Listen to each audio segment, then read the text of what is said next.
പക്ഷേ സമൂഹ സംബന്ധിയായ വിഷയങ്ങളിൽ നിങ്ങൾ എപ്പോഴും കാണുന്നതാണ് മാധ്യമങ്ങൾ അദ്ദേഹത്തിന്റെ പ്രതികരണം. അതാണ് ഒരു സാമൂഹിക പ്രതിബദ്ധത എന്ന് പറയുന്നത്. അപ്പോ അഭിഭാഷകരിലെ സാമൂഹിക പ്രതിബദ്ധതയുള്ള അപൂർവം ആളുകളിൽ ഒരാളാണ് പ്രിയപ്പെട്ട അഡ്വക്കേറ്റ് കാളീശ്വരൻ രാജ്.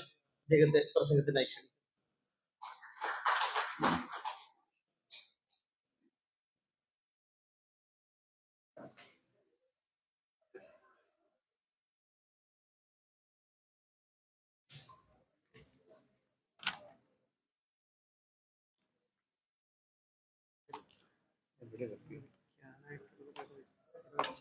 ഇവിടെ വെച്ചത് അവിടെ അവിടെ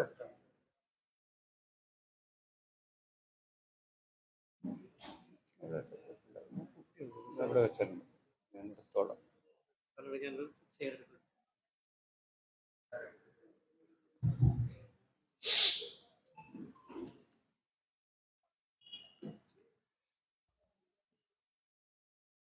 ശ്രീ മുഹമ്മദ് ഷിയാസ്, ഡോക്ടർ ജോയ്, ഡോക്ടർ ദിലീപ് കുമാർ, അതുപോലെ ഈ പരിപാടിയുടെ ഉദ്ഘാടനം നിർവഹിച്ച ശ്രീ ജസ്റ്റിസ് KM ജോസഫ്,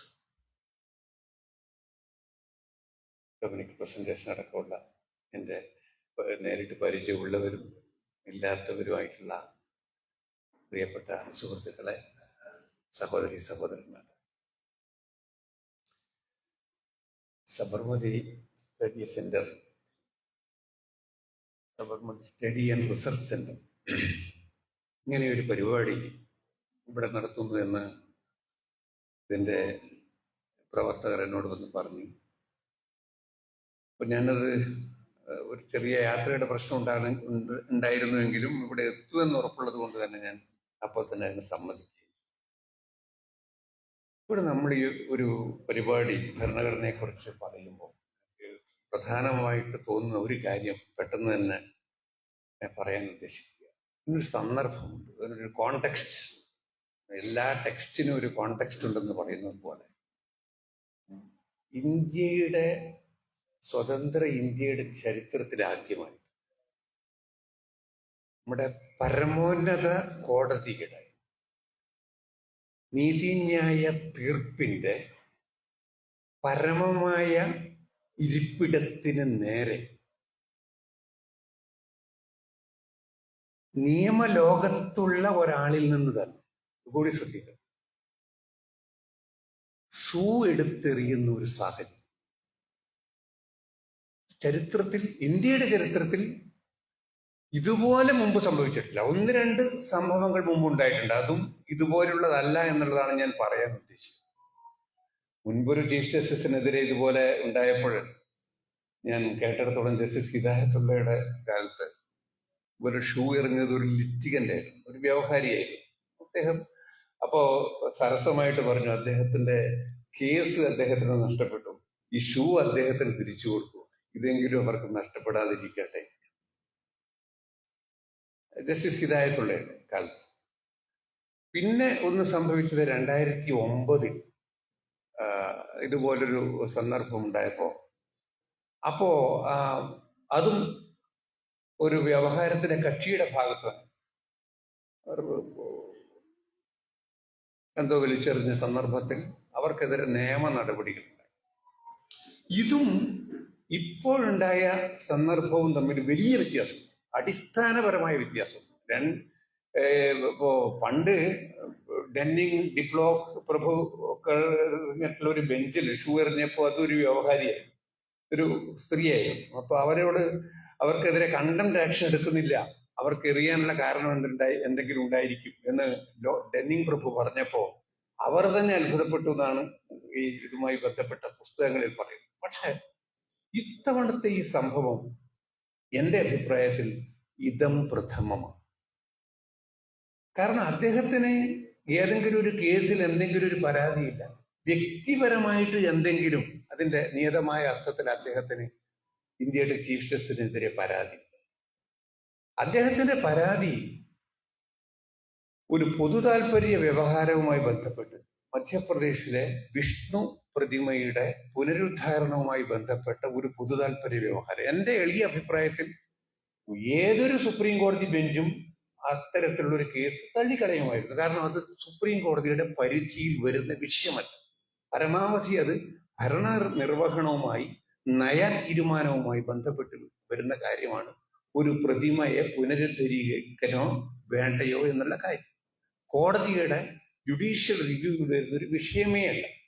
അത് തള്ളിക്കളയുമായിരുന്നു. പക്ഷെ ഇവിടെ അത് തള്ളുമ്പോൾ ചീഫ് ജസ്റ്റിസ് നടത്തിയിട്ടുള്ള ഒരു പരാമർശം, ആ പരാമർശത്തെ കുറിച്ച് തീർച്ചയായിട്ടും അതിന്റെ ടോൺ ആൻഡ് ടെനറിനെ പറ്റി വ്യത്യസ്ത അഭിപ്രായങ്ങൾ ഉണ്ടാകും. ഞാൻ അതിനെ നിസ്സാരവൽക്കരിക്കുകയോ അല്ലെങ്കിൽ അത് അവഗണിക്കപ്പെടേണ്ടതാണ് എന്ന് പറയുകയോ ചെയ്യാനേ അല്ല ഇത് ഉദ്ദേശിക്കുന്നത്. പ്രശ്നം അതല്ല.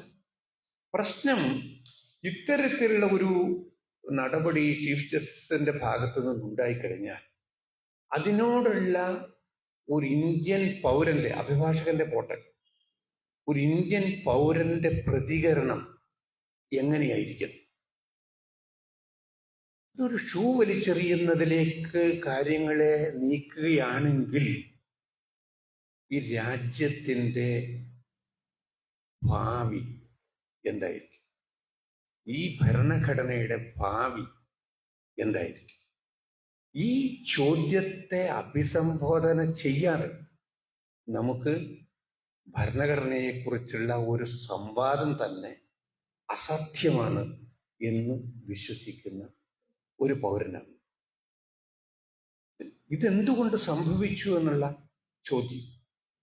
സാധാരണ ഡോക്ടർ അംബേദ്കർ ആവർത്തിച്ച് പറഞ്ഞിട്ടുള്ള, ജസ്റ്റിസ് ജോസഫ് അദ്ദേഹത്തിന്റെ പ്രസംഗത്തിൽ സൂചിപ്പിച്ചു, ഫ്രറ്റേണിറ്റി, മൈത്രി, സാഹോദര്യം, ഇത് നിലനിൽക്കുന്ന ഒരു രാജ്യത്ത് മാത്രമേ നിർഭയമായിട്ടുള്ള സംവാദങ്ങൾ, ഡയലോഗ് സംഭവിക്കുകയുള്ളൂ.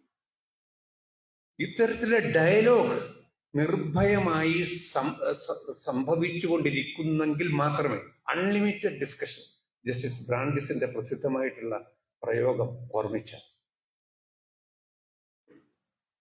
അനിശ്ചിതമായിട്ടുള്ള ഇല്ലെങ്കിൽ അപരിമിതമായിട്ടുള്ള ചർച്ചകൾ നടക്കുന്ന ഒരു നാട്ടിൽ മാത്രമേ ഭരണഘടനയും സംരക്ഷിക്കപ്പെടുകയുള്ളൂ.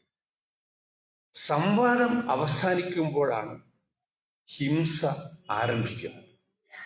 ഈ ഹിംസയുടെ രാഷ്ട്രീയത്തെ, വെറുപ്പിന്റെ രാഷ്ട്രീയത്തെ ഒരുപാട് വർഷങ്ങളായിട്ട് നാം പരിപോഷിപ്പിച്ചു എന്നതിൻ്റെ കൂടി മൂർത്തവും തിക്തവുമായ ഫലമാണ് സുപ്രീം കോടതിയിൽ നാം കണ്ടത്. അല്ലാതെ അത് കേവലം ഒരു വ്യക്തി നടത്തിയ കുറ്റകൃത്യം മാത്രമാണ് എന്ന് നാം തെറ്റിദ്ധരിക്കാൻ പാടില്ലാത്ത, വിഭജനത്തിൻ്റെതായിട്ടുള്ള, വെറുപ്പിൻ്റെതായിട്ടുള്ള ഒരു രാഷ്ട്രീയം ഇവിടെ രൂഢമൂലമായി വന്നിരിക്കുന്നു എന്നുള്ളതാണ് കാണേണ്ടുന്ന പ്രധാനപ്പെട്ട കാര്യം. അപ്പോ അങ്ങനെ വന്നു കഴിഞ്ഞാൽ നമുക്ക് ഭരണഘടനയെ കുറിച്ച് പറയാം. ഭരണഘടനയുടെ ചരിത്രത്തെക്കുറിച്ച് ജസ്റ്റിസ് ജോസഫ് വളരെ വിശദമായിട്ട് സംസാരിച്ചു. ഞാൻ അത് വീണ്ടും അത്തരത്തിലുള്ള കാര്യങ്ങളിലേക്ക് കടന്നു ചെല്ലാൻ ആഗ്രഹിക്കുന്നില്ല. 1935 ഗവൺമെന്റ് ഓഫ് ഇന്ത്യ ആക്ട് വന്നു. ആ 35 നിയമത്തിൽ ഭാഗഭാക്കായിരുന്ന ബ്യൂറോക്രാറ്റ് ആയിരുന്നു ബി എൻ റാവു. റാവുവിന്റെ ഭരണഘടനയുടെ കരട്, റാവു മുന്നോട്ട് വെച്ചിട്ടുള്ള ഭരണഘടനയുടെ കരടിനെ ഭരണഘടനയായി മാറ്റുക എന്നുള്ളത് അടിസ്ഥാനപരമായി ഒരു സംവാദ പ്രക്രിയയുടെ ഭാഗമാണ്. ഡോക്ടർ അംബേദ്കർ ഭരണഘടന രചിച്ചു എന്ന് പറയുന്നത് ശരിയാണ്. Doctor Ambedkar drafting committee chairman എന്നുള്ള നിലയിൽ ഭരണഘടനയുടെ ആർക്കിടെക്റ്റായിട്ട് മാറുകയാണ്. അവിടെ എല്ലാ അഭിപ്രായങ്ങളും ഡോക്ടർ അംബേദ്കറുടെ വിശ്വാസങ്ങൾ മാത്രമല്ല, അത് വളരെ ശ്രമകരമായിട്ടുള്ളൊരു ജോലിയാണ്. ഈ ഭരണഘടന സംവാദങ്ങൾ വായിക്കുമ്പോൾ, കോൺസ്റ്റിറ്റ്യൂവന്റ് അസംബ്ലി ഡിബേറ്റ്സ് വായിക്കുമ്പോൾ നമുക്ക് മനസ്സിലാകും പല ധ്രുവങ്ങളിലുള്ള ആളുകളാണ് ഈ ചർച്ചയിൽ പങ്കെടുക്കുന്നത്. അവരുടെ അഭിപ്രായങ്ങളെ സമന്വയിപ്പിക്കുക എന്നുള്ളത് വളരെ പ്രയാസപ്പെട്ടിട്ടുള്ള ഒരു കാര്യം, വളരെ ശ്രമകരമായിട്ടുള്ള കാര്യമാണ്. ഒരു ഒരു എഴുത്തുകാരൻ പുസ്തകം എഴുതുന്നത് പോലുള്ളൊരു പ്രക്രിയയല്ല അത്. അത് വിരുദ്ധവും വിഭിന്നവുമായ രാഷ്ട്രീയ പരിപ്രേക്ഷ്യങ്ങളെ സമന്വയിപ്പിക്കുവാനുള്ള, ആ രീതിയിൽ ഒരു രാഷ്ട്രത്തിന്റെ ഭാഗതയെ നിർണയിക്കുവാനുള്ള വളരെ ശ്രമകരമായ പ്രക്രിയ. അതുകൊണ്ടാണ് ഡോക്ടർ അംബേദ്കറുടെ ഭരണഘടനാപരമായ സംഭാവനകൾ എല്ലാ തരത്തിലും നിസ്തുലമാണ് എന്ന് പറയുന്നു. അത് ഒരു ആ രീതിയിലുള്ള സംവാദത്തിന്റെ ഒരു അന്തരീക്ഷം നമ്മൾ ആ ഭരണഘടനാ സംവാദങ്ങൾ നോക്കുമ്പോൾ മനസ്സിലാക്കും. വ്യത്യസ്തമായ അഭിപ്രായങ്ങളെ പോലും എത്ര സഹിഷ്ണുതയോട് കൂടിയിട്ടാണ് മറ്റുള്ളവർ കേട്ടിരുന്നത് എന്ന്. പേജുകളോളം നീളുന്ന അഭിപ്രായ പ്രകടനങ്ങൾ നമുക്ക് കാണാം. തീർച്ചയായിട്ടും മണിക്കൂറുകളോളം എടുത്ത പ്രസംഗങ്ങൾ കാണാം. ഈ പ്രസംഗിക്കുന്ന ആളിന്റെ ആശയമായിട്ട് യാതൊരു ബന്ധവും ഇല്ലാത്ത, ഇല്ലെങ്കിൽ അതിന് ഘടകവിരുദ്ധമായി ചിന്തിക്കുന്നവരാണ് അസംബ്ലികളിലെ മറ്റു പലരും. അപ്പോ ഭാഗികമായിട്ടുള്ള തെരഞ്ഞെടുപ്പിന്റെ അടിസ്ഥാനത്തിലാണ് ഇന്ന് കാണുന്നത് പോലുള്ള സമ്പൂർണമായിട്ടുള്ള അഡൽട്ട് ഫ്രാഞ്ചൈസ് അല്ല. അത്തരത്തിൽ അതിലെ പ്രാതിനിധ്യ സ്വഭാവവും കുറവാണ്. എന്നാൽ പോലും ആ സംവാദത്തിൻ്റെതായിട്ടുള്ള ഒരു അന്തരീക്ഷം നിലനിർത്തിക്കൊണ്ടാണ് ഇത്രയും ഗംഭീരമായിട്ടുള്ള, എന്നാൽ ഇനിയും വളരാൻ സ്വയം തയ്യാറായി നിൽക്കുന്ന ഒരു ഭരണഘടനയെ, ലിവിങ് ട്രീ, നമ്മുടെ ആ ഒരു കാഴ്ചപ്പാടിലൂടെ നോക്കിയാൽ ആ രീതിയിലുള്ള ഒരു ഭരണഘടന നമുക്ക് സിദ്ധിച്ചത്. ഇതിനെ പരിരക്ഷിക്കുക എന്നുള്ളത് വളരെ പ്രധാനപ്പെട്ടിട്ടുള്ള ഒരു കാര്യം. ഇപ്പോ ജസ്റ്റിസ് ജോസഫ് പറഞ്ഞു, പല നിയമങ്ങളും നിർമ്മിക്കപ്പെട്ട് കഴിഞ്ഞാൽ അത് ഭരണഘടനാപരമാണോ അല്ലയോ എന്നുള്ള കോടതിയുടെ പരിശോധന, അതിൽ ഭരണഘടനാ വിരുദ്ധമായിട്ടുള്ള കാര്യമുണ്ടെങ്കിൽ കോടതി അതിനെ ഭരണഘടനാ വിരുദ്ധമായിട്ട് പ്രഖ്യാപിക്കും. പക്ഷെ ഇതൊക്കെ തന്നെ എന്താ, ഈ മുൻപത്തെ ക്ലാസിക്കലായിട്ടുള്ള ഭരണഘടനാ ചർച്ചയനുസരിച്ച് നിയമനിർമ്മാതാക്കൾ ചെയ്യുന്ന നിയമനിർമ്മാണ പ്രക്രിയയിൽ കോടതികൾക്കുള്ള പങ്ക് തുലവും കുറവാണ്. വളരെ നിശ്ചിതമായ ചില കണിശമായ സന്ദർഭങ്ങളിൽ മാത്രമാണ് കോടതികൾ ഇടപെടുന്നത് എന്നുള്ളതാണ്. ഞാൻ പലപ്പോഴും എന്നോട് തന്നെ ചോദിച്ചിട്ടുള്ള ഒരു കാര്യം, ഈ court cannot punish the evil thoughts of the senator എന്നുള്ളതൊരു പഴയ അമേരിക്കൻ സങ്കല്പമാണ്. അതുകൊണ്ടാണ് judicial review presumption of validity എന്നുള്ള ഒരു തത്വത്തിലാണുള്ളത്. പക്ഷേ പുതിയ കാലഘട്ടത്തിൽ നടക്കുന്ന പല ഭൂരിപക്ഷ നിയമ നിർമ്മാണങ്ങളും അൺകോൺസ്റ്റിറ്റ്യൂഷണൽ എന്നുള്ളതിൽ കവിഞ്ഞ് ചിലപ്പോ ഭരണഘടനയെ തന്നെ അട്ടിമറിക്കാൻ പ്രാപ്തിയുള്ള ആന്റി കോൺസ്റ്റിറ്റ്യൂഷണൽ ആയിട്ടുള്ള ഒരുപാട് നിയമങ്ങൾ നിർമ്മിക്കപ്പെടുന്ന ഒരു കാലഘട്ടത്തിലാണ് നാം ജീവിക്കുന്നത്. പൗരന്മാരെ വേർതിരിച്ചുകൊണ്ടുള്ള നമ്മൾ ഈ പറഞ്ഞ സാഹോദര്യം, മൈത്രി തുടങ്ങിയ ഭരണഘടനയുടെ അടിസ്ഥാന സങ്കല്പങ്ങളെ തന്നെ അട്ടിമറിക്കുന്ന വിധത്തിലുള്ള നിയമനിർമ്മാണങ്ങൾ നടക്കും. ഭൂരിപക്ഷമാണ് ചെയ്യുന്നത്. പക്ഷെ പലപ്പോഴും ഈ പറഞ്ഞ പഴയ സങ്കല്പം വെച്ചുകൊണ്ട് കോടതികൾ അവയിൽ ഇടപെടാൻ മടിക്കുന്നു. അതിന്റെ ശരി എത്ര എന്നുള്ള ചോദ്യം കാലഘട്ടങ്ങൾക്കനുസരിച്ചിട്ട് മാറുകയാണ്. 80കളിലോ 70കളിലോ കോടതികൾ സ്വീകരിച്ചിരുന്ന ആ അച്ചടക്കം ഒരുപക്ഷെ 2020കളിൽ അത്ര കണ്ട് ശരിയായി തന്നെയാണോ തുടരുന്നത് എന്നുള്ള സംശയം എനിക്കുണ്ട്. ഉദാഹരണത്തിന് ഇപ്പോ ഈ ഇത് വന്നു, ട്രിപ്പിൾ തലാഖ് നിരോധിക്കുന്ന നിയമം വന്നു. അല്ലെങ്കിൽ അത് മുമ്പ് തന്നെ സുപ്രീം കോടതി 2017 അസാധുവാക്കിയിട്ടുള്ള, അതായത് ഇൻസ്റ്റന്റ് തലാഖ് നിയമപരമായി അസാധുവാണ് എന്ന് പ്രഖ്യാപിച്ചിട്ടുള്ള കാര്യം. അതിനുശേഷമാണ്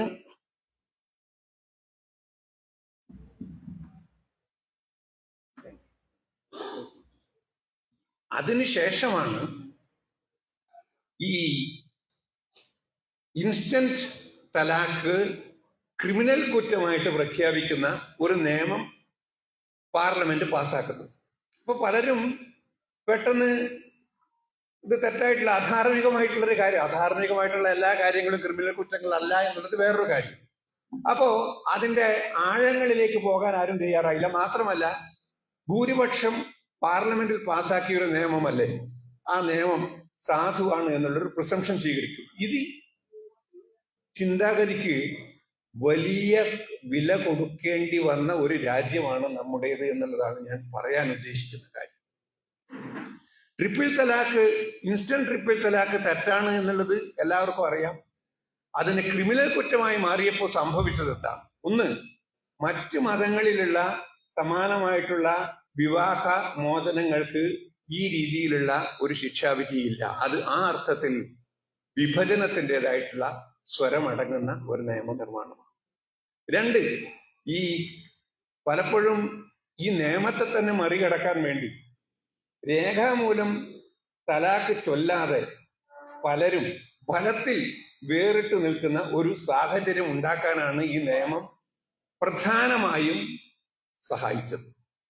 മൂന്ന്, ഇത്തരത്തിലുള്ളൊരു നിയമത്തിലൂടെ ഒരു ഭർത്താവിനെ ജയിലിൽ അടക്കുന്നു എന്ന് തന്നെ വെക്കുക. ഭാര്യയുടെയും കുട്ടികളുടെയും സംരക്ഷണ ചെലവ് നൽകാനുള്ള അയാളുടെ പ്രാപ്തിയെക്കുറിച്ച് ആർക്കും ചിന്തിക്കാൻ കഴിഞ്ഞിട്ടില്ല. ഇത്തരത്തിലാണ് നിയമനിർമ്മാണങ്ങൾ ഇന്ത്യയിൽ നടന്നത്. പക്ഷെ ഇത്തരത്തിലുള്ള നിയമങ്ങളെ കുറിച്ച് ചർച്ചകൾ വേണ്ടത്ര ഉണ്ടായിട്ടില്ല. കോടതികളും പലപ്പോഴും പ്രിസംഷൻ ഓഫ് വാലിഡിറ്റി, പാർലമെന്റ് പാസാക്കുന്ന നിയമമാണ്, അതുകൊണ്ട് അത് സാധുവാണ് എന്നുള്ള എന്റെ അഭിപ്രായത്തിൽ കാലഹരണപ്പെട്ട ഒരു ഭരണഘടനാ സമീപനമാണ് ഇത്തരം കേസുകളിലും സ്വീകരിച്ചത്. അതിന്റെ ഏറ്റവും പ്രധാനപ്പെട്ട മറ്റൊരു ഉദാഹരണമാണ്, ഇപ്പോ എനിക്ക് മുമ്പ് സംസാരിച്ച പലരും പറഞ്ഞു, ജസ്റ്റിസ് ജോസഫ് കൂടി അംഗമായിട്ടുള്ളൊരു ബെഞ്ചാണ് ഈ പറയുന്ന തെരഞ്ഞെടുപ്പ് കമ്മീഷൻ നിയമനത്തിനുള്ള കമ്മിറ്റിയിൽ ചീഫ് ജസ്റ്റിസ് കൂടി അംഗമായിരിക്കണം എന്ന് ഭരണഘടനയിലെ ബന്ധപ്പെട്ട അനുച്ഛേദത്തെ വ്യാഖ്യാനിച്ചുകൊണ്ട് വിധി ചെയ്തത് ഭരണഘടനാ ബെഞ്ചിന്റെ, ജസ്റ്റിസ് ജോസഫ് അധ്യക്ഷനായിട്ടുള്ള ഭരണഘടനാ ബെഞ്ചിന്റെ വിധിയായി. പറഞ്ഞു വരുന്നത് അതല്ല. പറഞ്ഞു വരുന്നത് ഈ വിധി ഇന്ത്യയിൽ നടപ്പിലാക്കപ്പെട്ടിട്ടില്ല.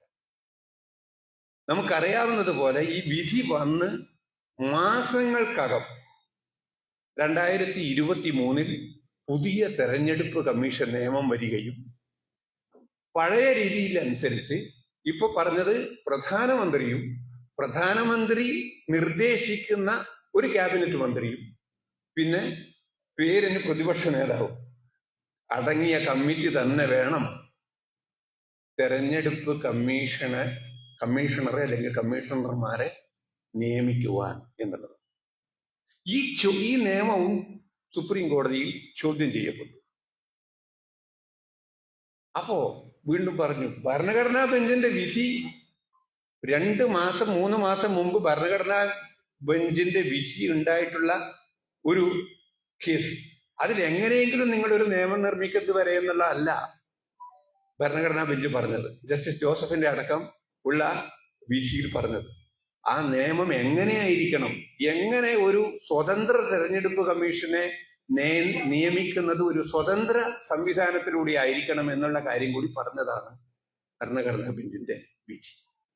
ഈ വിധിയെ അട്ടിമറിക്കുന്ന നിയമനിർമ്മാണം ഉണ്ടായപ്പോൾ അതിനെയും സുപ്രീം കോടതി ഇടപെട്ട് സ്റ്റേ ചെയ്യാൻ തയ്യാറായില്ല. അങ്ങനെയാണ് ഇന്ന് നാം കാണുന്ന ബീഹാറിലെ SIR-ഉം ഇനി നാം കാണാൻ പോകുന്ന രാജ്യവ്യാപകമായിട്ടുള്ള SIR-ഉം ഈ ജ്ഞാനേഷ് കുമാർ എന്നുള്ള തെരഞ്ഞെടുപ്പ് കമ്മീഷണറുടെ നേതൃത്വത്തിൽ നടക്കും.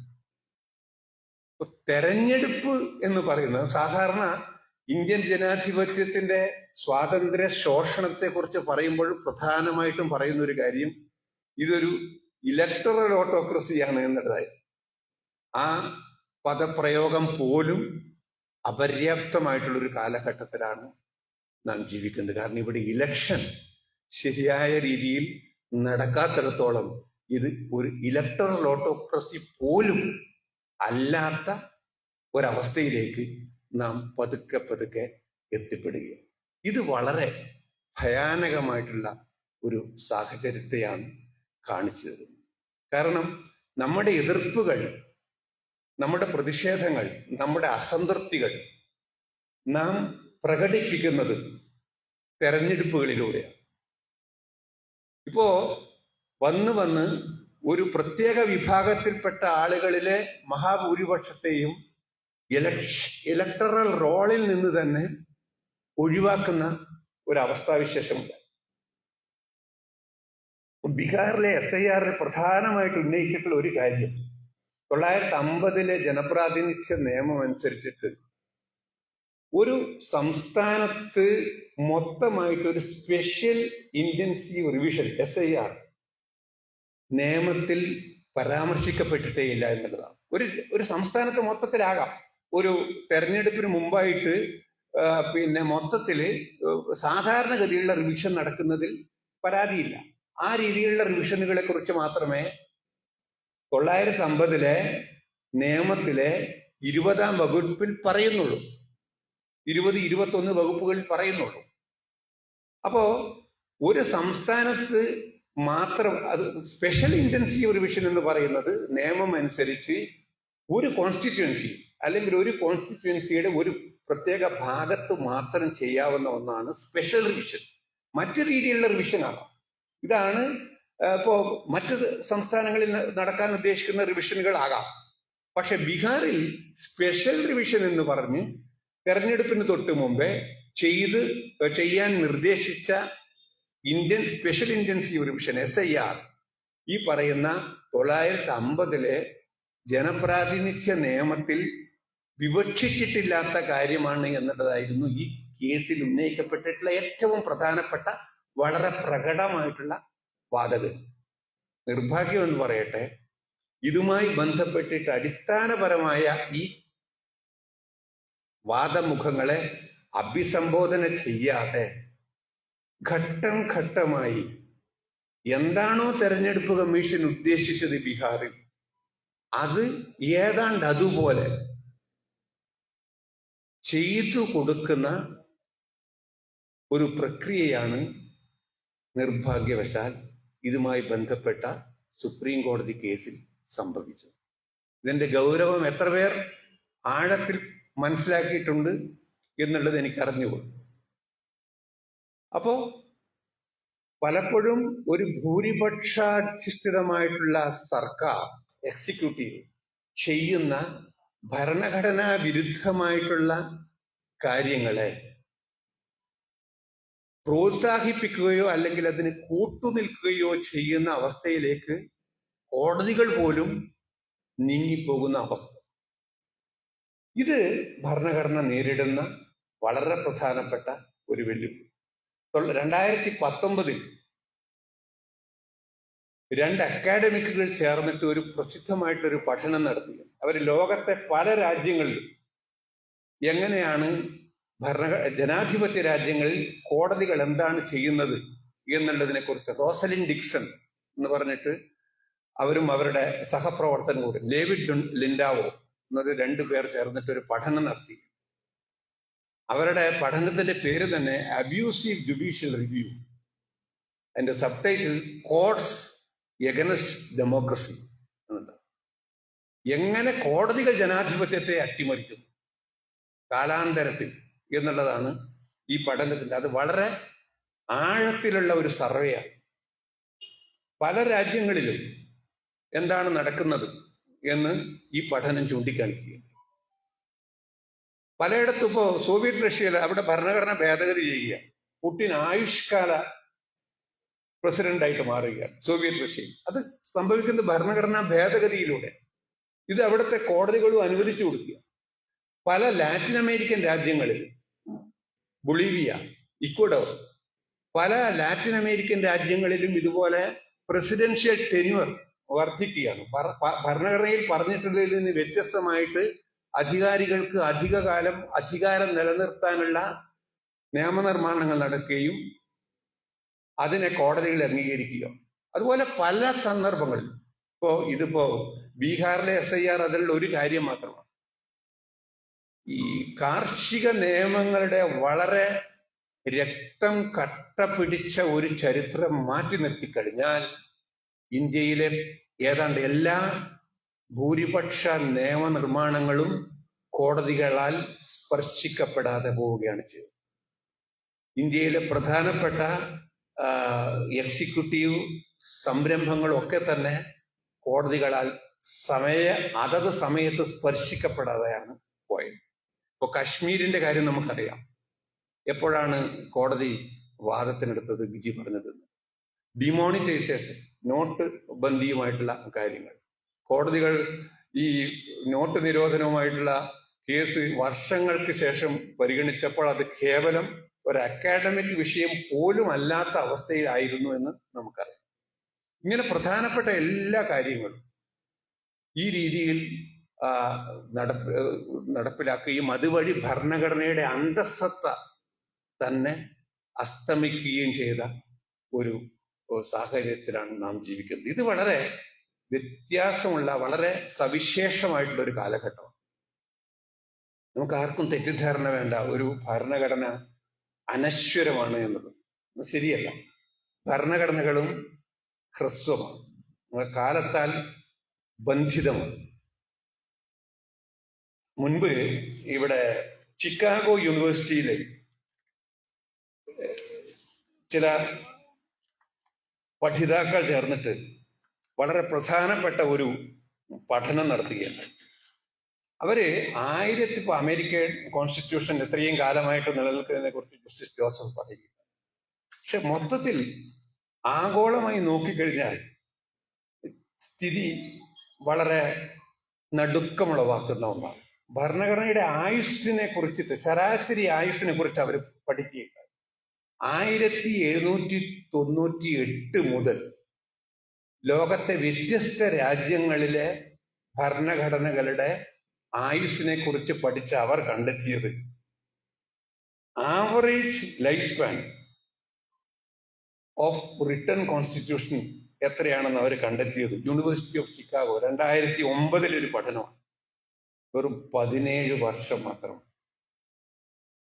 ഭരണഘടനയുടെ ശരാശരി ആയുസ്, എഴുതപ്പെട്ട ലിഖിത ഭരണഘടനയുടെ ശരാശരി ആയുസ് എന്ന് പറയുന്നത് 17 വർഷമാണ്. അപ്പൊ ശരാശരി ആയുസ് 17 വർഷമാണെന്ന് പറയുമ്പോൾ മറ്റ് പല രാജ്യങ്ങളിൽ, ഞാൻ തായ്ലൻഡിൽ പോയിട്ടുണ്ട്. തായ്ലൻഡിലെ ഒരു പുസ്തകത്തിൽ കണ്ടത് ഭരണഘടന എന്ന് പറയുന്നത് ഏതാണ്ട് എലക്ഷൻ മാനിഫെസ്റ്റോ പോലെ. അത് ഒരു വർഷം തന്നെ ഒന്നോ രണ്ടോ ഉണ്ടാകാം. ഒന്നോ രണ്ടോ ഭരണഘടനകൾ ഒരു വർഷം തന്നെ ഉണ്ടാകാം. ഇത്തരത്തിലൊരു അവസ്ഥ ഇന്ത്യയിൽ ഉണ്ടായിട്ടില്ല എന്നുള്ളത് ശുഭോദർക്കമായിട്ടുള്ള കാര്യം തന്നെയാണ്, അതിൽ സംശയമില്ല. പക്ഷേ അതേസമയം ഭരണഘടനയെ നിലനിർത്തിക്കൊണ്ട് തന്നെ അതിന്റെ അന്തസ്സത്ത എടുത്തു കളയുന്ന ഒരു പ്രവണത. ഏറ്റവും പ്രധാനമായിട്ട് നമ്മളിപ്പോ ജസ്റ്റിസ് ജോസഫ് സ്വാതന്ത്ര്യത്തെക്കുറിച്ച് പറഞ്ഞു, വ്യക്തി സ്വാതന്ത്ര്യത്തെക്കുറിച്ച് പറഞ്ഞു, സുനിൽ ബത്ര കേസിലെ ജസ്റ്റിസ് കൃഷ്ണയ്യരുടെ ജഡ്ജ്മെന്റിനെ കുറിച്ചിട്ട് പറഞ്ഞു. നാം പലപ്പോഴും, ഞാൻ ഇന്ന് ജസ്റ്റിസ് കൃഷ്ണയ്യരുടെ പല വിധികളും വായിക്കുന്നത് ഒന്നുകിൽ മറ്റേതോ ലോകത്തിരുന്നു കൊണ്ടാണ്. വളരെ കാൽപ്പനികമായിട്ടുള്ള സാഹിത്യം പോലെയാണ് സുനിൽ ബാത്ര ജഡ്ജ്മെന്റും അല്ലെങ്കിൽ ചാൾസ് ശോഭരാജിന്റെ കേസിലെ ജഡ്ജ്മെന്റും ഒക്കെ തന്നെ നമ്മൾ വായിക്കുന്നത്. തടവറ തുടങ്ങുന്ന അടുത്ത് നിങ്ങളുടെ മൗലികാവകാശങ്ങൾ അവസാനിക്കുന്നില്ല എന്ന് വളരെ മനോഹരമായിട്ട് ജസ്റ്റിസ് കൃഷ്ണയ്യർ എഴുതുകയുണ്ടായി. ചാൾസ് ശോഭരാജിന്റെ കേസിലാണെന്ന് തോന്നുന്നു.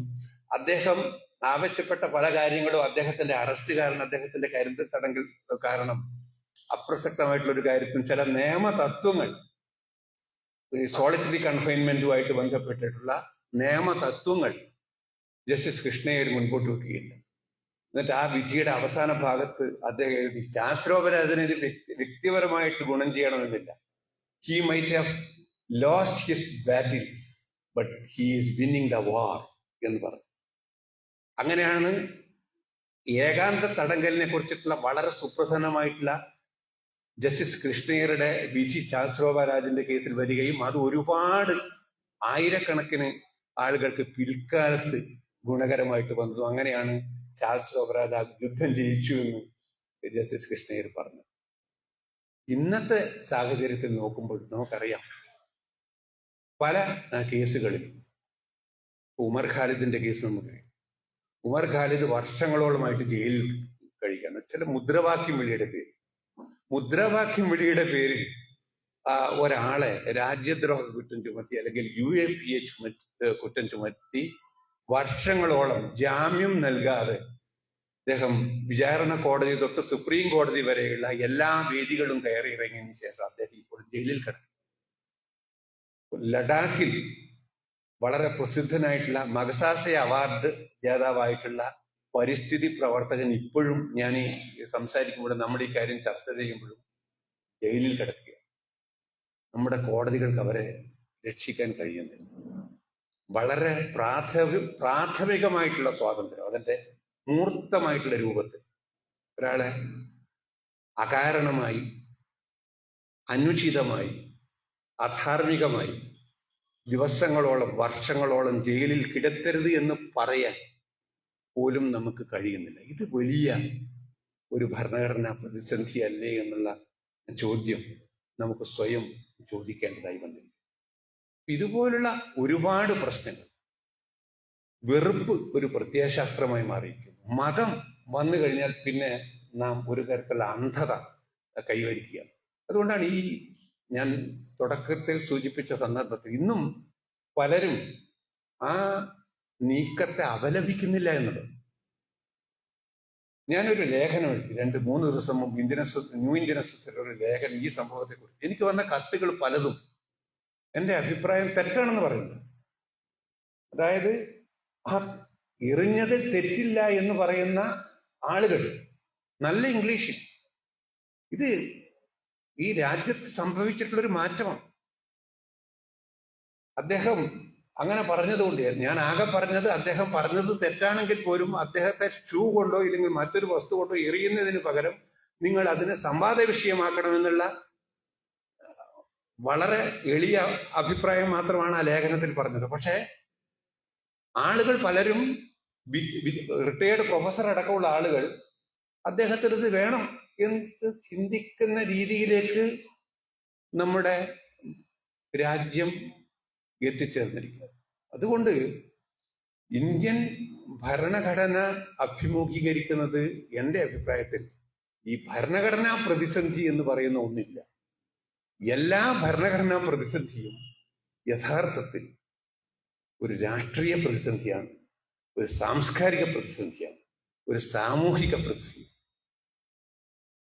അപ്പോ മാർക്ക് ടെസ്നസ്റ്റ് അദ്ദേഹത്തിന്റെ വളരെ പ്രസിദ്ധമായിട്ടുള്ള ഒരു പുസ്തകമുണ്ട്, വൈ ദ കോൺസ്റ്റിറ്റ്യൂഷൻ മാറ്റേഴ്സ്.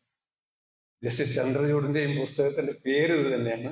പക്ഷെ മാർക്ക് ടെസ്നറ്റിൻ്റെതാണ് ആദ്യം ഇറങ്ങിയ വൈ ദ കോൺസ്റ്റിറ്റ്യൂഷൻ മാറ്റേഴ്സ് എന്നുള്ള പുസ്തകം. അത് ഒരു പഠനമാണ്. അതിൽ അദ്ദേഹം ചോദിക്കുന്ന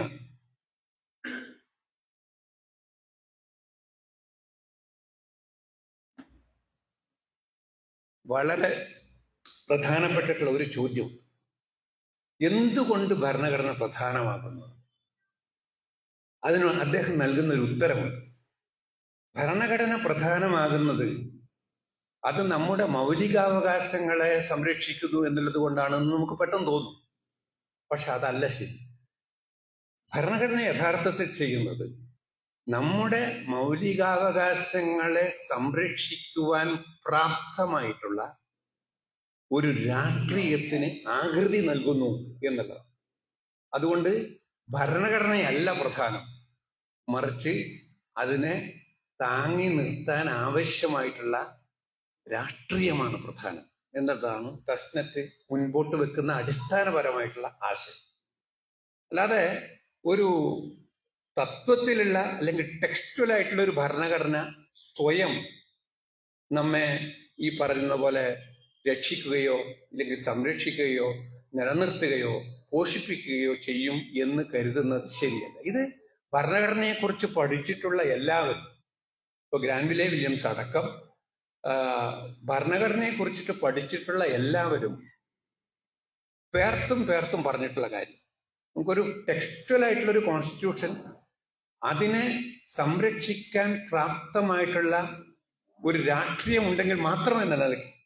ഇപ്പൊ ഞാൻ ഈ പറഞ്ഞ ഈ 17 വയസ്സ് മാത്രമാണ് എഴുതപ്പെട്ട ഭരണഘടനയുടെ ശരാശരി ആയുസ് എന്ന് പറഞ്ഞു. എങ്ങനെയാണ് ആ ഭരണഘടനകൾ തകർന്നു പോയത്, അല്ലെങ്കിൽ ആ രാഷ്ട്രീയ ഘടനകൾ തകർന്നു പോയത്? പലയിടത്തും പട്ടാള ഏറ്റുമുട്ടലുകൾ, പട്ടാള വിപ്ലവങ്ങളുണ്ടായി പല രാജ്യങ്ങളിൽ. ഇപ്പൊ പാകിസ്ഥാൻ അടക്കമുള്ള രാജ്യങ്ങൾ നമുക്കറിയാം, നമുക്കൊപ്പം സ്വാതന്ത്ര്യം കിട്ടിയ രാജ്യമാണ്. ഒരുപാട് പട്ടാള അട്ടിമറികൾ അവിടെ നടക്കുകയുണ്ടായി. മറ്റ് ചില രാജ്യങ്ങളിൽ തന്നെ ഈ രാഷ്ട്രം തന്നെ വിഭജിക്കപ്പെടുന്ന അല്ലെങ്കിൽ കൂട്ടിച്ചേർക്കപ്പെടുന്ന അവസ്ഥാവിശേഷങ്ങൾ, ഇല്ലെങ്കിൽ പ്രത്യയശാസ്ത്രപരമായിട്ട് അടിസ്ഥാനപരമായിട്ടുള്ള മാറ്റങ്ങൾ ഉണ്ടാവും. ഇങ്ങനെയൊക്കെയാണ് ഭരണഘടനകൾ മാറ്റം ചെയ്യപ്പെടുന്നത്. ഇന്ത്യ യഥാർത്ഥത്തിൽ, ഇന്ത്യൻ ഭരണഘടന ഒരു പ്രത്യയശാസ്ത്രപരമായ ഭീഷണി നേരിടുന്നു എന്നുള്ള വസ്തുത നാം കണ്ടേ പറ്റും. അതുകൊണ്ടാണ് ഈ ഷൂ എറിഞ്ഞു എന്നുള്ളത് കേവലം ഒരു ഒറ്റപ്പെട്ട കുറ്റകൃത്യമല്ല, മറിച്ച് ഒരു പ്രത്യയശാസ്ത്രം സൃഷ്ടിച്ച ആഘാതമാണ് എന്ന് ശരിയായി വ്യവച്ഛേദിച്ച് നമുക്ക് മനസ്സിലാക്കേണ്ടി വരുന്നത്. എങ്കിൽ മാത്രമേ അതിന്റെ പരിഹാരങ്ങളിലേക്ക് നമുക്ക് കുറച്ചുകൂടി ശരിയായ അർത്ഥത്തിൽ സംവദിക്കുവാൻ കഴിയുകയുള്ളൂ. ഇപ്പോ ഇന്ത്യയിലുണ്ടായ പ്രധാനപ്പെട്ട സംഭവങ്ങൾ പോലെ, ഇപ്പോ അടിയന്തരാവസ്ഥ പ്രഖ്യാപിച്ചതുപോലെ, ബാബരി മസ്ജിദ് തകർത്തതുപോലെ പ്രധാനപ്പെട്ട ഒരു സംഭവമായി ഇന്ത്യയുടെ ചീഫ് ജസ്റ്റിസിനെതിരെ കോടതി മുറിയിൽ വെച്ച് നടന്ന ആക്രമണത്തെ കാണാൻ നാം ബൗദ്ധികമായി, മാനസികമായി, സാംസ്കാരികമായി, രാഷ്ട്രീയമായി തയ്യാറായാൽ മാത്രമേ ഇന്ന് രാജ്യം നേരിടുന്ന രാഷ്ട്രീയ ഭരണഘടനാ പ്രതിസന്ധിയെക്കുറിച്ച് ശരിയായ അർത്ഥത്തിൽ നമുക്ക് മനസ്സിലാക്കാൻ കഴിയും. അപ്പോ ഈ രീതിയിൽ ചിന്തിക്കുമ്പോൾ, ഇപ്പോ തരുണബ് ഖൈത്താനെ പോലുള്ള അക്കാഡമിക്കുകൾ, അദ്ദേഹം ഓക്സ്ഫോർഡ് യൂണിവേഴ്സിറ്റിയുടെ പ്രൊഫസറാണ്. തരുണബ് ഖൈത്താൻ പറഞ്ഞിട്ടുള്ള ഒരു കാര്യം, നമ്മുടെ ഭരണഘടന മറ്റൊരു ഭരണഘടനയെ വെച്ചിട്ട് പ്രതിസ്ഥാപനം ചെയ്യപ്പെട്ടിട്ടില്ല, അതിപ്പോഴും നിലനിൽക്കുകയാണ് അതിന്റെ ടെക്സ്റ്റ് കൊണ്ട്. പക്ഷെ അദ്ദേഹം ഉപയോഗിച്ച വാക്കിതാണ്, അദ്ദേഹത്തിന്റെ പ്രയോഗം ഇതാണ്: 1000 cuts on the constitution. ഇത് ഇന്നത്തെ പോപ്പുലിസ്റ്റ് ഓട്ടോക്രസികളെ പഴയകാല സ്വേച്ഛാധിപത്യത്തിൽ നിന്ന് അടിസ്ഥാനപരമായി വ്യത്യാസപ്പെടുത്തുന്ന ഒരു കാര്യം കൂടിയാണ് എന്നാണ് എൻ്റെ എളിയ വിശ്വാസം. കാരണം ഇന്ത്യയിൽ മാത്രമല്ല ഇത് സംഭവിക്കുന്നത്. പല പോപ്പുലിസ്റ്റ് ഓട്ടോക്രസികളും, അവിടെ പേരിന് നോക്കിക്കഴിഞ്ഞാൽ പാർലമെന്റ് ഉണ്ട്, പേരിന് നോക്കിക്കഴിഞ്ഞാൽ തെരഞ്ഞെടുപ്പുണ്ട്. അത് ശരിയായ തെരഞ്ഞെടുപ്പാണോ എന്നുള്ളതാണ് പ്രശ്നം. പാർലമെന്റ് യഥാർത്ഥത്തിൽ തെരഞ്ഞെടുക്കപ്പെട്ടവരുടെ പാർലമെന്റ് ആണോ എന്നുള്ളതാണ് പ്രശ്നം. ഇത് പല രാജ്യങ്ങളിലും കാണുന്നു. അപ്പൊ അവിടെയൊക്കെ തന്നെ ഭരണഘടനയിൽ മാറ്റം വരുന്നു. ഇല്ലെങ്കിൽ ഭൂരിപക്ഷവാദം, കൃത്രിമമായി ഉണ്ടാക്കുന്ന ഭൂരിപക്ഷത്തിന് പോലും ഭരണഘടനാ സ്ഥാപനങ്ങളെ പിടിച്ചെടുത്തുകൊണ്ട് അവരുടെ അധികാരത്തെ നിലനിർത്തുവാനും പരിപോഷിപ്പിക്കുവാനും കഴിയുന്നു എന്നുള്ളതാണ്. ഇത് ഒരു ഗ്ലോബൽ കോൺസ്റ്റിറ്റ്യൂഷണൽ ക്രൈസിസ് കൂടിയാണ് എന്നുള്ളതാണ് നാം കാണേണ്ടുന്ന ഒരു കാര്യം. ഇത് നിസ്സാരമല്ല. വളരെ ലളിതമായിട്ടുള്ള പരിഹാരങ്ങൾ പെട്ടെന്ന് ഒരു സംവാദത്തിൽ വെച്ചിട്ട് നമുക്ക് മുന്നോട്ട് വെക്കാവുന്ന അത്ര വിധത്തിലുള്ള ലളിതമായിട്ടുള്ള കാര്യമല്ല. പല ആധുനിക ജനാധിപത്യ രാജ്യങ്ങളിലും ഇത് സംഭവിക്കുന്നു എന്നുള്ളത് നമുക്കറിയാം. അമേരിക്കയിൽ പോലും, എബ്രഹാം ലിങ്കൻ പ്രസിഡന്റായിരുന്ന അമേരിക്കയിൽ ഇപ്പോഴെന്താണ് നടക്കുന്നത് എന്ന് നമുക്ക് ചോദിക്കാം. ഇപ്പോഴാരാണ് അമേരിക്കയെ എങ്ങനെയാണ് നയിക്കുന്നത് എന്നുള്ളത് നമുക്ക് ചോദിക്കാം. പണ്ഡിറ്റ് നെഹ്റു പ്രധാനമന്ത്രിയായിട്ടുള്ള ഇന്ത്യയിൽ ഇപ്പോഴെന്താണ് നടക്കുന്നത് എന്നുള്ളത് നമുക്ക് ചോദിക്കാം. പക്ഷെ ഇതൊന്നും കേവലം വ്യക്തിപരമായിട്ടുള്ള മാറ്റങ്ങൾ മാത്രമല്ല. കാരണം ഇത്തരത്തിലുള്ള മാറ്റങ്ങൾക്ക് കളമൊരുക്കിയ വിധത്തിലുള്ള ഒരു രാഷ്ട്രീയ സാഹചര്യം ഈ രാജ്യങ്ങളിലെല്ലാം നിലവിൽ. ഇവിടെയൊക്കെ തന്നെ ഭരണഘടനകൾ നിലനിൽക്കുന്നു. പക്ഷെ അതിന്റെ സ്പിരിറ്റ്, ഭരണഘടനയുടെ സ്പിരിറ്റ് നഷ്ടപ്പെടുന്ന ഒരു സാഹചര്യം ഉണ്ടായിരിക്കും. അപ്പോ ഇത്തരത്തിലുള്ളൊരു അവസ്ഥാവിശേഷത്തിൽ എങ്ങനെ നമുക്ക് ഈ അവശേഷിക്കുന്ന, ഇപ്പൊ പല തെരഞ്ഞെടുപ്പുകളും യഥാർത്ഥത്തിലുള്ള ഭൂരിപക്ഷത്തെയാണോ പ്രതിഫലിപ്പിക്കുന്നത് എന്നുള്ള ചോദ്യം ജനങ്ങൾ ചോദിക്കാൻ തുടങ്ങി. 2020 നമ്മൾ ഇതുവരെ രാജ്യം സ്വതന്ത്രമായതിനു ശേഷം നേരിട്ടിട്ടില്ലാത്തൊരു ചോദ്യമാണ്. 2024 പൊതു തെരഞ്ഞെടുപ്പ് ശരിയായ വിധത്തിലാണോ നടന്നത്?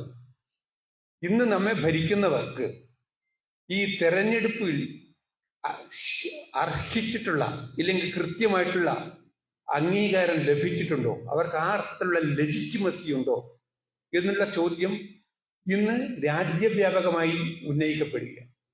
ഇന്ത്യയുടെ സ്വതന്ത്ര ഇന്ത്യയുടെ ചരിത്രത്തിൽ തെരഞ്ഞെടുപ്പുകളിൽ ഒരുപാട് പ്രശ്നങ്ങൾ ഉണ്ടെന്ന് നമുക്കറിയാം. പലപ്പോഴും ഒറ്റപ്പെട്ട കുറ്റകൃത്യങ്ങൾ ഉണ്ടാകാറുണ്ട്, തട്ടിപ്പുകൾ ഉണ്ടാകാറുണ്ട്, മതത്തിന്റെ പ്രയോഗം ഉണ്ടാകാറുണ്ട്, ഇതൊക്കെ നടക്കാറുണ്ട്. പക്ഷെ വളരെ ആസൂത്രിതമായ രീതിയിൽ, പ്ലാൻഡ് ആയിട്ടുള്ള രീതിയിൽ ജനങ്ങളുടെ ഹിതത്തെ തന്നെ അട്ടിമറിച്ചുകൊണ്ട് ജനങ്ങളുടെ മേൽ അധികാരം അടിച്ചേൽപ്പിക്കുന്ന ഒരു അവസ്ഥാവിശേഷം, അത് മറ്റെന്തായാലും ജനാധിപത്യമല്ല. ആ രീതിയിലുള്ളൊരു മാറ്റം സ്വതന്ത്ര ഇന്ത്യയിൽ വന്നിരിക്കുന്നു എന്നുള്ളത്. അപ്പൊ ഇതാണ് നാം നേരിടുന്ന വെല്ലുവിളി എന്ന് പറയുന്നത്. അപ്പൊ അതിനുള്ള ഉത്തരം ഒരു പക്ഷേ നിതാന്തമായിട്ടുള്ള ജനങ്ങളുടെ സംവാദം നശിപ്പിക്കുന്ന ഒരു ഭരണകൂടത്തിനെതിരെ ഉള്ള പ്രതിരോധം എന്ന് പറയുന്നത് സംവദിക്കുക എന്നുള്ളത് മാത്രമാണ്, അല്ലെങ്കിൽ ചർച്ച ചെയ്യുക എന്നുള്ളത് മാത്രമാണ്. അപ്പോ വളരെ ഇതായിട്ടുള്ള ഒരു കാര്യം ജസ്റ്റിസ് റോബർട്ട് ജാക്സന്റെ വളരെ പ്രസിദ്ധമായിട്ടുള്ള ഒരു നിരീക്ഷണം, ഓരോ പൗരന്മാരുടെയും കുറ്റകൃത്യങ്ങൾ അല്ലെങ്കിൽ തെറ്റുകുറ്റങ്ങൾ കണ്ടുപിടിക്കാൻ വേണ്ടിയിട്ടാണ് ഗവൺമെന്റ് എന്നുള്ള ധാരണ മാറണം. പൗരന്മാർ തെറ്റുകൾ ചെയ്യാം, അവരുടെ ഭാഗത്ത് വീഴ്ചകൾ ഉണ്ടാകാം. അതിലുപരിയായിട്ട് ഗവൺമെന്റിന്റെ തെറ്റുകുറ്റങ്ങൾ പൗരന്മാർക്ക് നിർഭയമായി ചൂണ്ടിക്കാണിക്കാൻ കഴിയുമ്പോൾ മാത്രമാണ് ജനാധിപത്യം അർത്ഥവത്താകുന്നത്, ഭരണഘടനാ ജനാധിപത്യം അർത്ഥവത്താകുന്നത്. അപ്പൊ ആ രീതിയിലുള്ളൊരു മാറ്റം വരണമെങ്കിൽ ഇപ്പൊ റിപ്പബ്ലിക്, ജസ്റ്റിസ് ജോസഫ് വളരെ വ്യക്തമായിട്ട് തന്നെ ആ പരിണാമത്തിന്റെ കഥ പറയുകയും, റിപ്പബ്ലിക് എന്ന് പറയുന്നത് there is no republic without public. Public ഉണ്ടാകുമ്പോൾ മാത്രമാണ് പബ്ലിക്കിൻ്റെതായിട്ടുള്ള റിപ്പബ്ലിക് ഉണ്ടാകും. പക്ഷെ ആ പബ്ലിക്കിന് ആശയങ്ങൾ തുറന്നു പറയാൻ, വിമർശനങ്ങൾ തുറന്ന് അവതരിപ്പിക്കുവാൻ, ചർച്ചകൾ നടത്തുവാൻ, ഭരണഘടനാപരമായിട്ടുള്ള മൗലികാവകാശങ്ങൾ പ്രയോഗിക്കുവാൻ, നിർഭയമായി ജീവിക്കാൻ കഴിയുന്നില്ലെങ്കിൽ പിന്നെ ഈ ഭരണഘടന എല്ലും തോലുമായി മാത്രം നിലനിൽക്കുന്ന ഒരു സാഹചര്യം നമ്മെ ഒരിക്കലും തന്നെ മോചിപ്പിക്കുകയില്ല. അതുകൊണ്ട് തീർച്ചയായിട്ടും വരാനിരിക്കുന്ന കാലഘട്ടത്തിൽ ഭരണഘടനയുടെ അന്തഃസത്ത ഉൾക്കൊണ്ടുകൊള്ളുള്ള ഒരു ജനകീയ പ്രതിരോധ ശ്രമങ്ങൾ ഉണ്ടാകണമെന്ന് ആഗ്രഹിക്കുക മാത്രമാണ് ഇത്തരണത്തിൽ നമുക്ക് ചെയ്യാനുള്ളത്.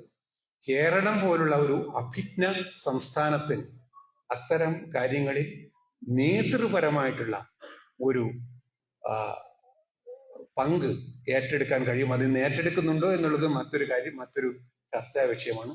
ആ രീതിയിലുള്ള പ്രതീക്ഷകൾ മുൻപോട്ട് വെച്ചുകൊണ്ട് ഈ രീതിയിലുള്ളൊരു സംവാദത്തിന് ഇവിടെ തുടക്കം കുറിച്ച സബർമതി സ്റ്റഡി സെന്ററിനും അതുപോലെ അതിൻ്റെ പ്രവർത്തകർക്കും ഒന്നുകൂടി അഭിനന്ദനം അറിയിച്ചുകൊണ്ട് ഈ വാക്കുകൾ കേട്ട നിങ്ങൾക്ക് എല്ലാവർക്കും നന്ദി പറഞ്ഞുകൊണ്ട് നന്ദി ആശംസിച്ചുകൊണ്ട്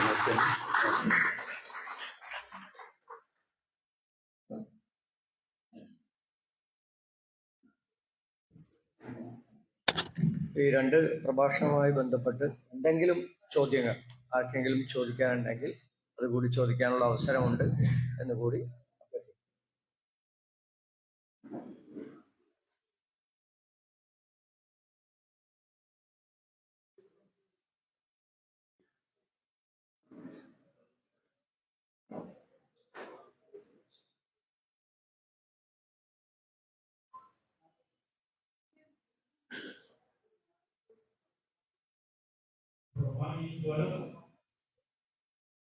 സമാജ സംഘടനയ്ക്ക് സംഘടനയാണ് പറയുന്നത്. രണ്ട് ചോദ്യം പോലീസുകാരുടെ പറ്റി പറഞ്ഞു. ഇതുപോലെ ഒരു സംവാദം അന്തരിച്ചാണ് പുലർച്ചന്റെ സ്ഥാപനത്തില് ഓണം റോഡില് 2 മാസങ്ങൾക്ക് മുമ്പ് ഒരു സർവീസിലുണ്ടായിരുന്ന പോലീസുകാരെ പറഞ്ഞ അത് പകുതി ശരിയാണ്.